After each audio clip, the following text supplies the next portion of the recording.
Hi, welcome back to your favorite channel Stock Market.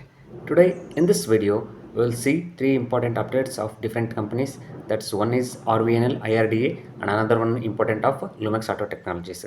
So without wasting time, let's get into the video and see what are the important updates given by those companies. The first company RVNL, Rail Vikas Nigam Limited, has announced its quarter results. So let's see the results. So this quarter ended December 31st. The total revenue stands at 5,016 crores.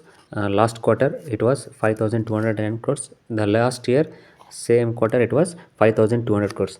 You can see there is a little bit of decrease in the sales from year to year and even quarter to quarter, not too much but just a little bit decrease in the sales. If you see the expenses, 4,584 crores, and last year it was 4,889 crores and 4,754 crores, almost same, but it has decreased its expenses also cut off. So let's see the net profit stands at 358 crores in this quarter. Before last year it was 382 crores. In last quarter it was 394 crores.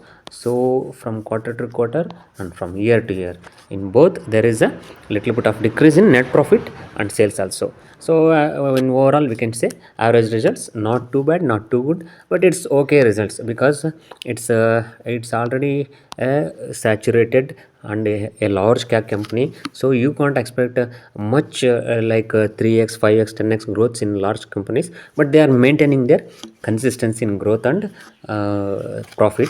So you can see the EPS 1.72.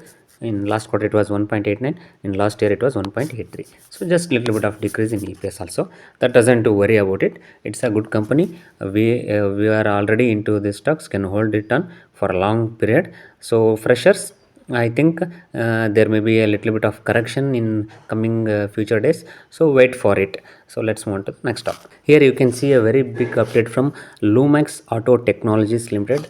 So Lumex Auto Technologies subsidiary, Lumex Cornaglia Auto Technologies, has today, that is February 6, 2024, inaugurated its new manufacturing plant at Chakan, Pune, so Maharashtra. So again it has started its another new plant. Before it was there. So what exactly to engaged in the business of providing emission products, that is air filters, fuel tanks, etc., for both two-wheeler and four-wheelers. Also entered the roto molding segment for manufacturing plastic fuel tanks, fenders, roofs and mudguards, along with design and development facilities.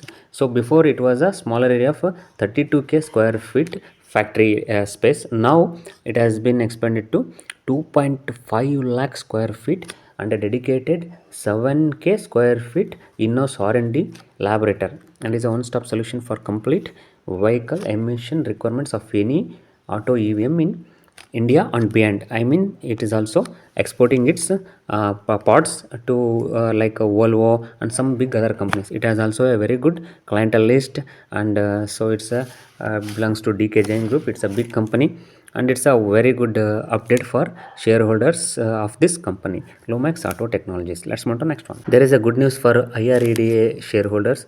So Indian Renewable Energy Development Agency on February 8th said it has received approval from the Reserve Bank of India, RBI, to set up a wholly owned subsidiary in the International Financial Services Center, IFSC, situated in Gift City in Gujarat. So the presence in Gift City will mark a significant milestone in its mission to spearhead innovative solutions for green financing, said the company in a press release. Further, the subsidiary will not be paving the way for IREDA to leave its global footprints, but also serve as an offshore platform for securing competitive funding to push the growth of the renewable energy sector, the company added. So you can see the very good update from IREDA, and it's also a very good news for IREDA shareholders. By saying this, we will end the today video, and we will meet on next video. Until then, goodbye, take care.